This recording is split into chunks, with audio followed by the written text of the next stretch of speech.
Welcome to the Intuitive Websites Internet Marketing Podcast, bringing you the country's top podcast on the subject of internet marketing. I'm your host, Glenn Thayer, and today we'll discuss how to keep it simple on the web. I'm here today with the CEO of Intuitive Websites, Tom Young, and Internet Marketing Specialist, Dennis McCarthy. Guys, we've talked in past, as far as other podcasts we've done about simplicity and using simplicity to be the path to greater conversions. What exactly do we mean by keeping it simple? Well, there's a great book out there that really, I think, drives a lot of what Dennis and I do, and it's called Don't Make Me Think by Steve Krug. And if you're going to be an internet marketing person, if you're going to do that as a career, you've got to read this book. And basically, the title says it all. And you know, my philosophy is that websites shouldn't be puzzles that people are trying to solve. You know, websites should be marketing tools and value-added resources for people that come and visit them. So what you want to do on a site is make it so it's easy to get around, easy to use. They don't have to think about it. It's effectively organized, and there's a path people can take not only to get their content, but also to convert either a sale or a lead for your business. And if you want a visual representation of this, think of this. Think of Times Square in New York. That's what a lot of websites look like, cluttered, full of things trying to grab your attention that are really meaningless when you look at them. I mean, who needs to go into M&M store and buy, I guess bags and bags of M&Ms, but that's what they do in Times Square. And then think about the Apple store. And there's several Apple stores around the country. If you ever get a chance, you have to go in one. It is straightforward and simple. And if you look at Apple stores like in Chicago or New York or anywhere, they're packed. They are packed with people because they can go into the store, see the cool products, and they're just laid out on tables for you to see. And play with. And play with. Don't forget about play with. Plenty of open space. You know where the computers are. You know where the iPods are. It's very straightforward and simple. Where you're in Times Square and you can't see anything of value. You're just bombarded by the lights. So people go to Times Square just to see the lights. So that's not what you want from your website. That's a big part of the reason the iPod's been so successful. It's easy to use. You look it up, you pick it up, you look at it, and you're playing music within seconds. And it's that simplicity. Well, how do we make things simple on a website? Well, yeah, I broke this down into four areas. All right, once you feel like the site's organized and you've got your content organized in the right place, then we need to be thinking specifically about navigation systems. We need to be thinking about your graphics and how you use graphics, photos and other media, and then the content, the actual content on the site. And I'm going to tie content into benefit statements and paths to conversion. Well, I guess let's look at these individually then. Okay. Let's start with navigation system. Let's talk about navigation and keeping it simple with navigation. Well, there's several key things to think about with navigation. And one of the most important things is the actual title of the link within the nav bar.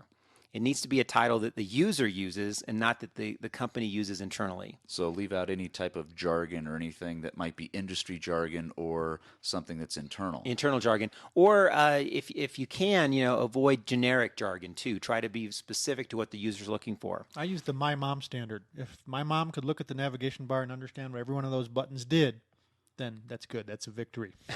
There you go. That's good. And not only design your site for a third grader, but an 83-year-old as well. Dennis's mom. She's only 70. I don't think she's 83. A little offended by that. The other issue is what order to put links in. And it's pretty random on the web. You see it all over the place. We do know from stats and looking at stats is that things at the top of the list get more attention. So the most important links need to be at the top of the list. So why is contact always at the last one to see? Yeah, that's an issue. And and you can see when you look at stats and you look at the nav bar, you can see the confusion of users, and you can see how many people just have left the site and didn't click anything. Because that's a good question, and it brings to mind one of the key points in that book we're talking about is consistency. And people have come to expect a contact us link either on the top right of the nav or maybe on the bottom of the nav. So if you don't have a contact us link, then you're not doing what people expect to see. Well, I know, Dennis, a lot of times when I'm on a website, I'm going to look for contact information. I will always look at the bottom or the last link in the nav bar, whether it's on the top or on the left-hand side. I will always look for the last one to be contact. And when we think about it, it makes sense because you've toured their table of contents. which is their nav bar. And at the end of it, you want to talk to somebody. I think if somebody put it in the middle, I'd probably wouldn't be able to find it. Probably in a lot of the websites. Well, we want to that we're see. talking about. I mean, simplicity is contact information on every page, and a lot of people also look for a contact us in the bottom link or the top link. But Dennis mentioned something earlier, which was kind of the universal theme of the web and what people expect to see on websites. And navigation placement should be on the far left or on the top. We recommend far left because we think it's easier for people to make a reference point on the left. That's how they read a book. And we think that that's probably, if anything, a universal standard on the web. I saw one yesterday that had the nav bar on the bottom, below the fold, which is referring to you have to scroll down to see it, and it was the only place to get to it. It was crazy. How long did you spend on that website? I was gone. Other things to think about are breadcrumbs, especially if you're going to go more than 2 or 3 pages deep. Definitely need to have breadcrumbs, which are a piece of code that is placed on the page that allows the user to see their path on the website. They went from home to services to widgets. They see the path. Other things to think about, which we see all the time, is how many navigation systems are needed. We've seen websites that have 7, 8 navigation systems on their home page, and that just totally confuses. It's the opposite of keeping it simple. Or websites that have 100 different menu choices on the home page. Yeah, Like they'd have the drop-down menus. You go up and they may have 10 different items you can choose from, and then they have drop-down menus, another 10 on each one of those. So on that homepage, you have 100 choices that you can make. Yeah, it's like Times Square. It's amazing. And getting back to Apple.com, if you go look at the Apple website, here's a company that has a lot of offerings, from software to products. But you look at their navigation system, and it's a piece of cake to get through and navigate. Well, they have everything listed as tabs. They do, and they have one major navigation system, which is what we recommend. Have one nav system, at most maybe 2. So what would you say would be the most links you'd want to have on a nav bar? That's a good question, and I think that once you get over 5 or 6 links, then what users will do, and we've seen this in user testing, is they skip. They skip over links in the nav bar to try to save time. So try to define your company in a handful of links on the nav bar. So what links would be the ones that you would absolutely have to have that basically you don't want to set up a website without? Well, the links that focus on the service or products that you're offering are absolutely the most important thing.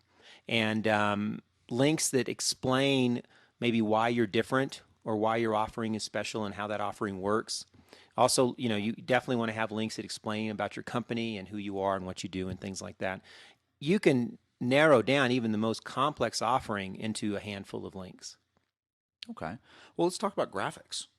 Okay. Where should somebody start keeping graphics simple? Because obviously with the plethora of sites out there, people are using Flash a lot of multimedia in their websites. How can somebody keep it simple using graphics? Once again, if you think about Times Square is like the overload of graphics. And you see websites out there, a lot of local news websites do this, or maybe even some of the major news websites. You go there and you're just overwhelmed with so much information and visuals and flashing this and flashing that. So the question to ask is, are graphics serving a purpose for us in design, or is it clutter? And what is the intention of the designer in putting those graphics up? And does that intention translate to what the user sees, or is the intention lost with the designer? For example, a designer might say, well, I use this color and I use this photo to express this message or to express that this is high quality. Well, that's fine. That's the designer's reason for doing that. You get a user on the site, ask them what they see in it and what value does it bring to them. In a lot of cases, that definition is lost and the user just sees it as clutter. So as a rule of thumb, graphics should enhance the professionalism of your design. They shouldn't be clutter, and they shouldn't get in the way of what you're trying to accomplish with your site. I got 2 things to say on the subject of graphics. The other day I'm at the grocery store, and they have this big deal where they stopped using the savings cards. And all over the store, there were hundreds of huge signs. Everywhere you look, literally in your face, these signs are. And when I got to the checkout counter, they asked me about it, and I had not seen a single one of those signs. I think people in general have been desensitized to all that signage. Well, you think And banners are probably a good well, way to online banners. and on the web, there's a thing called banner blindness. If it looks at all like a banner, you just ignore it. It's like it's not even there. And you don't want to put any of your important messages in a place where they look like a banner, because people will skip right over them. And the second point I wanted to make with regard to the graphics is recently, we've been working with a lot of realtors lately, and what they do with graphics, the users to their site will form an impression about the quality of the products by these split-second looks at these graphics. And if that impression is negative at all, they're gone and they'll never come back. They think that everything has that same quality of that one picture they saw that they sort of didn't like a little. So these days, especially younger users, don't read sites. They kind of scan them by looking at the pictures and the bullets and the headlines, and then they're done and they're moving on to the next subject area. And the graphics make a huge difference in establishing that identity for the website in an instant like that. Yeah, we want to define it. You know, a graphic is a visual image that's not a photo or not content. Okay, it's not the written word, and it's not photography or video or anything like that. And so, yeah, banner ads definitely, you know, we look at stats for sites, and banner ads get such low click-through rates. Well, let's talk about photos. You mentioned photos briefly here. What should somebody do with photos? Well, I just want to stress how important photography is on the web. And we've just seen this over and over again in user testing in a variety of industries. Whether you're selling a briefcase or whether you're selling a $1 million home, it doesn't matter. People look at the photos and they want to get a sense of what they're getting involved in. Spend time using captions and telling a story with the photography on your website. And also keep in mind what Dennis just said about graphics really applies to photos too. If you have a poor quality photo, for whatever reason, that is a branding statement on that product or service and on your business. And it's amazing to see users look at photos and say, oh gosh, that's so ugly, I'm done. And I don't think the caption point can be made strongly enough. They're not going to read anything on your website, but when you have a caption on a photo, they are a captive audience, and they will read every single caption. It's amazing. Captions are very powerful. They're very powerful, and we've seen, you know, we've actually tested photos with a caption and without a caption. And photos without a caption have all kinds of trust issues. Oh, that's not really what they say it is. Oh, you got to be kidding me. Yeah, right.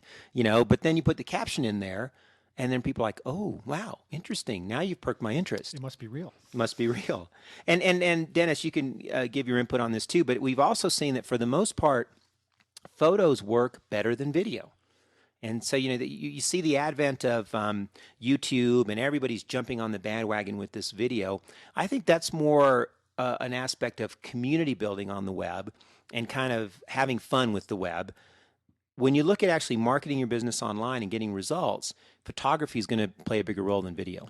Well, plus, you know, they want to leave. They're on your website, but they want to be somewhere else, and they're trying to get off of that website as fast as they possibly can. So to sit there and make them watch a 5-minute video is not going to be as effective as telling a story with effective photography and imagery in an instant.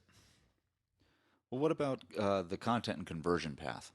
How do we move people along from being somebody who's a spectator on your site to somebody who's actually going to purchase your product or service? Well, that's, you know, content. And in fact, we mentioned the Don't Make Me Think book. He has some great points he makes about content. Most content on the web, you can say the same thing and remove half of the words. So we really want to encourage you to keep your content brief and scannable. The content needs to be built in mind with a conversion strategy. And so in order to do that, your content has to be benefit oriented. And you know, the less content, the better.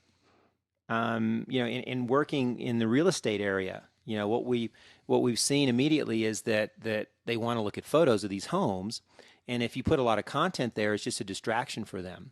And any content that you do have there really needs to help clarify information about the home, information about the community where the home's being built, and that sort of thing. You know, if you met somebody socially, and they were truly interested in what you did for a living, what you sell, basically, you would want to establish who they are, and you'd want to tell them briefly about what you do, and then you would move very quickly on to ways that relationship could move forward. And your website should do the same thing. In that conversation socially, you would never sit there and describe every single bit of every single program to that person. You'd want to go real focused and move them right along. And I think of it as just that creating a relationship and making it obvious that there is a connection between this visitor and this service. When we're talking about the simple approach, I mean, there's a lot of times, I'm sure web marketers run into this all the time, where you might have a CEO of a company or a president saying, we need all that information online. How can the web marketing person qualify, or should I say, prove to that CEO or president of the company, hey, we need to do it simply?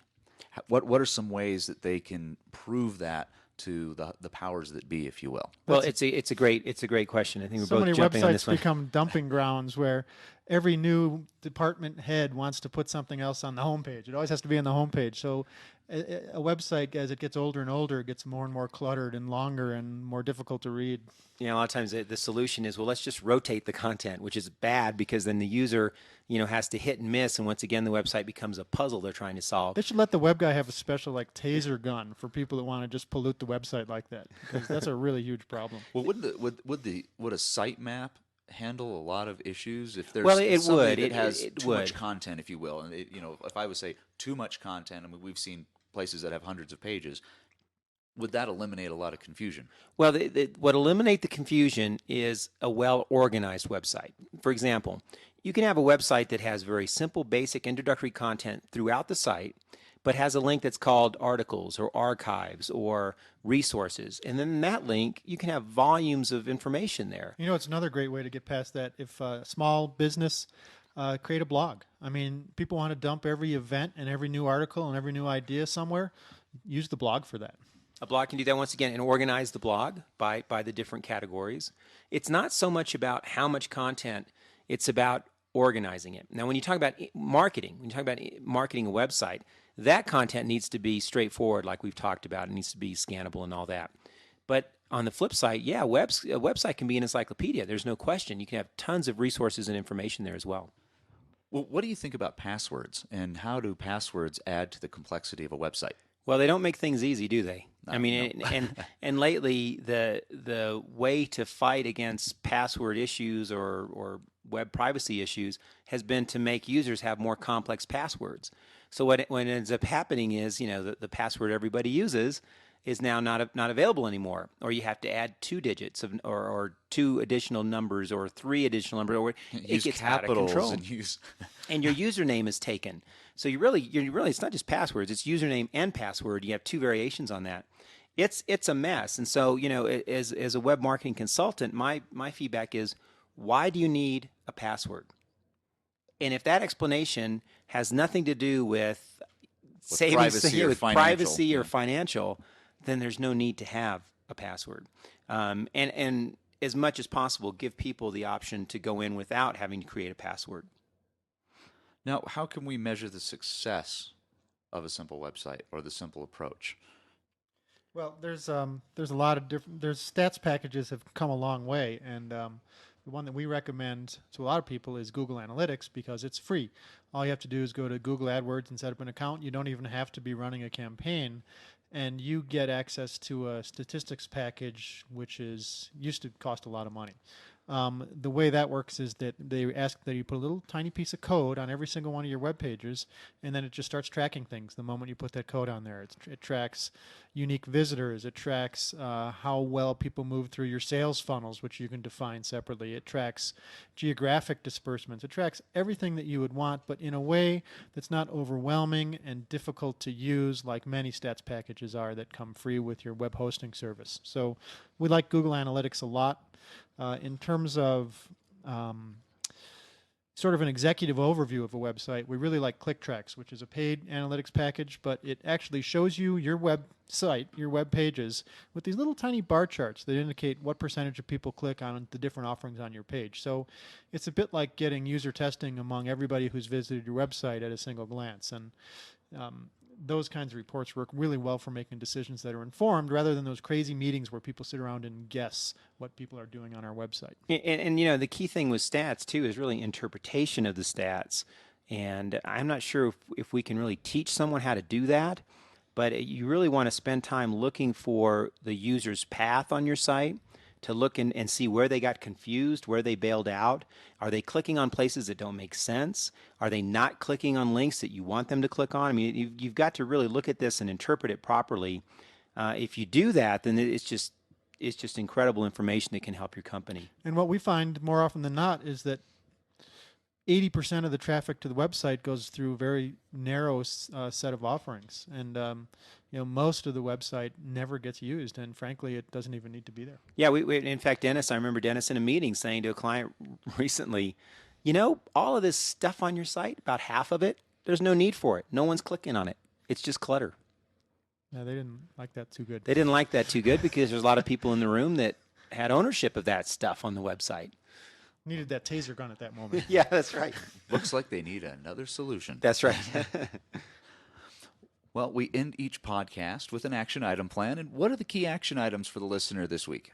Well, it's interesting that Dennis just made a point about what is really getting looked at on a website. And so the first thing I want you to do is go look at your stats and ask yourself that question. What is it that people are looking at on our website?